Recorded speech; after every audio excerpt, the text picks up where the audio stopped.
I mean, I have been shocked and surprised at Piers Morgan's stupidity. But today he reached another level.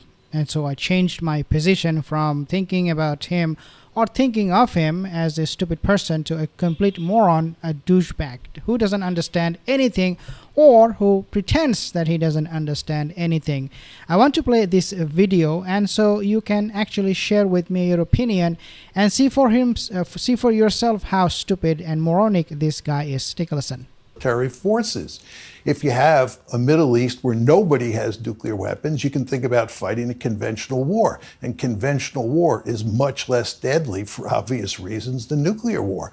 So the argument here is that nuclear weapons are basically a force for peace. This is not to say you could never have a nuclear war if Iran had nuclear weapons. And that, of course, is why you don't want Iran to have nuclear weapons. But it is much less likely that you would have a war between Iran and Israel or Iran and the United States if Iran had nuclear weapons. Do you think there's any likelihood of Russia deploying any of its nuclear armament? For example, if Ukraine, emboldened now by new weaponry, thanks to Congress finally passing this big bill for money for them, if that was to start pushing the Russians back, could you see a situation where Vladimir Putin might use one of his tactical nuclear weapons? Okay, so I want to say something here. So Piers Morgan appears to be favoring that the Western countries would supply Ukraine with more weapons. That's what he favors. So he wants more war in Ukraine. He wants more war in the Middle East, looks like. All right, at least in Ukraine. But is not that contradicting to Donald Trump's policy that he supports? Piers Morgan supports Donald Trump, even though he said, I don't, but he does. He's a right-winger just like Donald Trump. And so his candidate, Donald Trump, even though I know Piers Morgan is not an American citizen, he's a UK citizen, I believe. Even though, yeah, he's not in the same country. But when we talk about his obsequiousness towards Donald Trump and his policy, where Donald Trump doesn't want to give Ukraine any weapon, you have Piers Morgan talking exactly the opposite of it, thanking and asking. Looks like to me, this is the impression I get, that he's happy that the Congress is passing bills giving Ukraine more weapon to fight against Russia. Isn't it something very, very preposterous? Let's take a listen at this response. That if Ukraine were to start winning on the battlefield and the Russians were losing, that the end result would be that the Russians would use nuclear weapons to rescue the situation. I think the Russians view what's happening with regard to the Ukrainian war as an existential threat. And given that the Russians think it's an existential threat, if they were in deep trouble, they were losing the war in Ukraine, I think they'd turn to nuclear weapons. I mean, doesn't that slightly fly in the face of what you've just argued, though, which is that if you have a nuclear power like Russia, and you have nuclear powers like America, and they've been helping Ukraine with their weaponry and so on, you have UK nuclear power, French nuclear power, why would they do that? If, as you say, if the ownership of nuclear weapons is the ultimate deterrent, why would Russia decide to risk a nuclear war with NATO, for example, if they did this? Because NATO would surely feel an absolute moral compulsion to respond in that eventuality. No, I think what you're missing here is that Ukraine has no nuclear weapons of its own. No, I know. So if I know, the Russians I think would but that's not my argument. I know that, and in fact, you could argue that your original argument about Iran applying to Ukraine, would Russia have invaded Ukraine if Ukraine had kept its nuclear weapons and had its own deterrent? I think that would back your argument. But here, I would argue that your argument slightly falls apart, because surely Russia would not want to do that, risking retaliation from America, UK and other countries, or a full-fledged NATO response, because NATO couldn't let a European sovereign democratic country come under nuclear attack and not respond, surely. Yes, it could.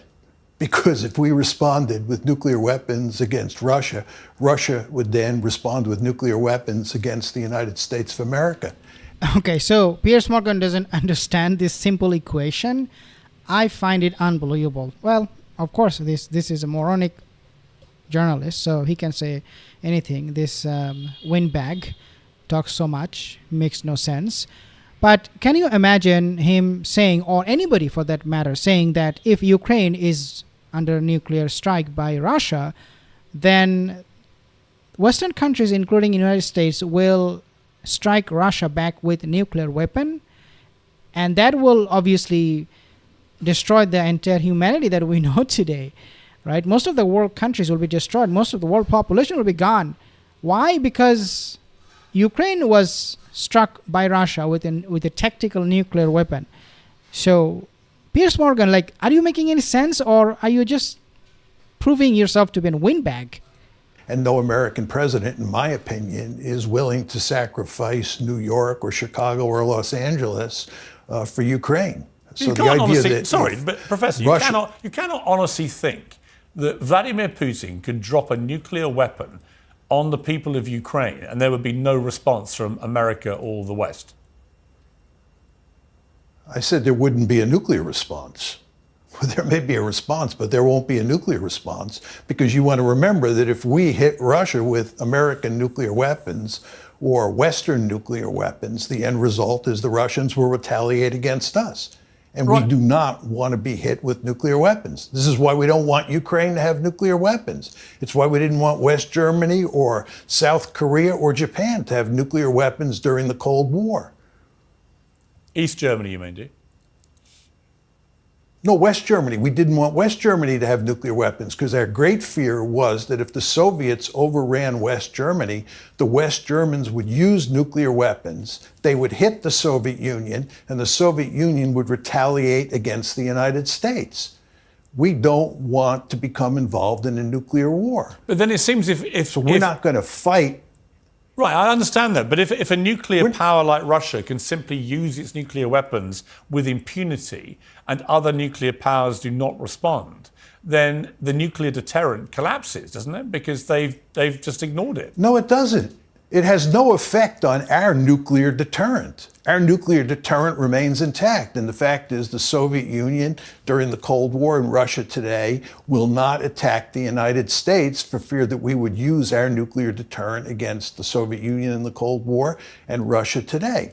But the point is that if the Russians were to use nuclear weapons inside of Ukraine today, we would not respond with a nuclear attack on Russia, because that would precipitate a general thermonuclear war.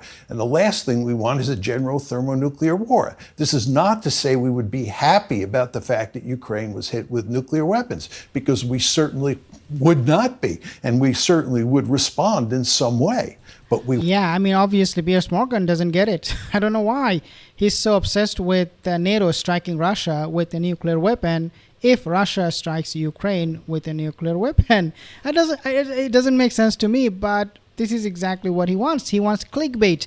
This is how he keeps his audiences coming back to his show, to watch him proving himself a moron over and over again. That's what he does, Piers Morgan. Very, very unfortunate and very, very, shallow journalism. He should be ashamed of himself.